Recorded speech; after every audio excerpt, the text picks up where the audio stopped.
Hey everybody, welcome to the channel. I am Steven, this is Northwest Small Batch Brewing, and today making a Doppelbock. So it's basically a lager. A Bock is a German lager beer, and Doppel just means that it's like more alcohol content.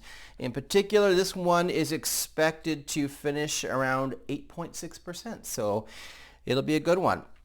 Before we get started, I'm going to pour a beer. This is, I don't think you can ever see it because the light reflects, but it's a Duchess Chocolate Cherry. Duchess Chocolate Cherry, barrel aged.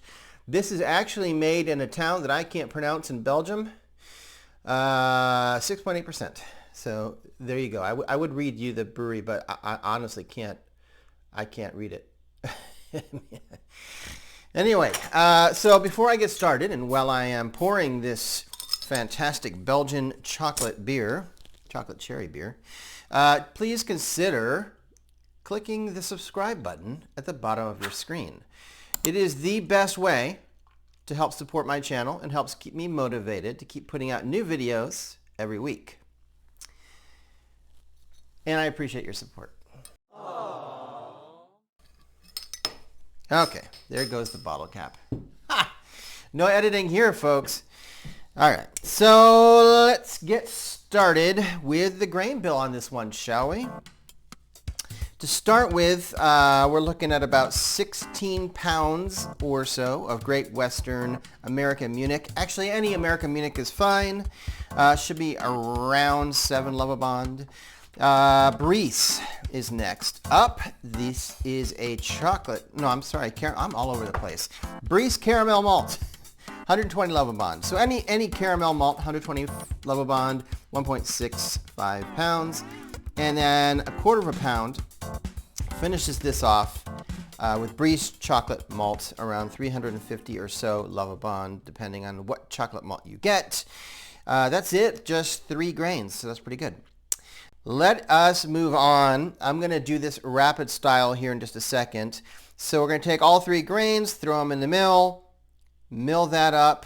I actually double milled this to get a nice fine milling. I also added some Carapills for mouthfeel and head retention. And I also added a couple handfuls of rice hulls to this as well. All right, here we go, rapid fire. Strike water. Mash in. Drain the grain. Boil first edition. So this is your 60-minute edition going in. This is your second edition at 10 minutes going in. By the way, these are all Hallertau hops. The first edition was 1.5 ounces. The second edition, a 1/2 ounce. And we are now at the Flame Out edition, which is a 1/4 ounce of Hallertau. And we're going to do a no chill, so wrap up the lid and set it aside to chill overnight. Next day, take a reading. OG is hitting spot on at 1080. We're good to go. We're cooking with grease, right, CH? I see you. Transfer time. We're going to transfer the beer from the keg, or from the kettle into the fermenter. And finally, we're going to aerate this sucker, so it's time to shake the Bajesus out of your fermenter for 1 full minute to give it proper oxygenation.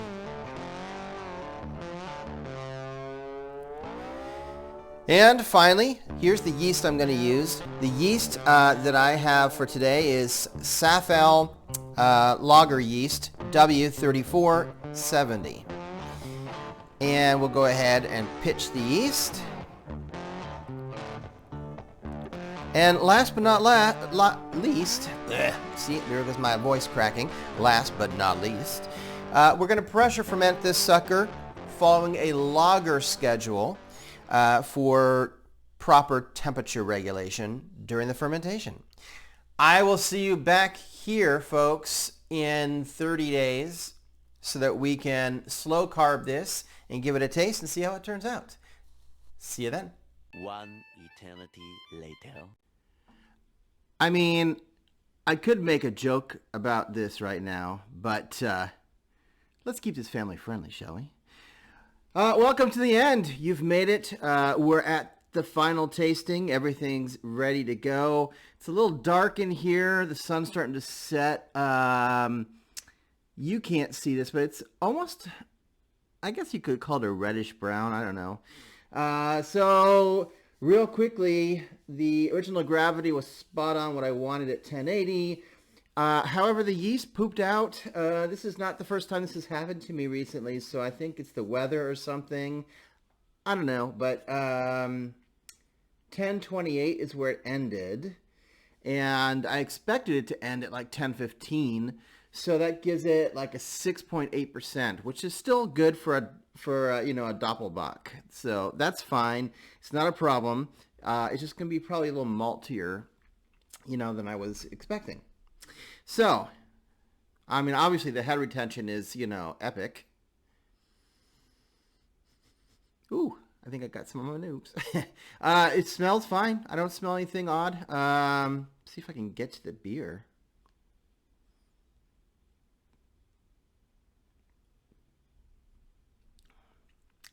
Oh, yeah. Wow, that is really good. It's like the nuttiness of a stout without a stout. Perfect bitterness. It'd be really great with like a salty snack to counter that bitterness. And really, it doesn't taste like it's 6.8%. This one knocked it out of the park, you guys. If you are looking to make a Doppelbock, I don't want to toot my own horn, but you should try to make this recipe because, yeah, 2 thumbs up. This is getting a big old star on my sheet as in make it again, please. Yeah, anyway, thanks for stopping by and making it to the end of the video. I appreciate it. And until next time, keep on brewing. And yeah, see you in a week. Cheers.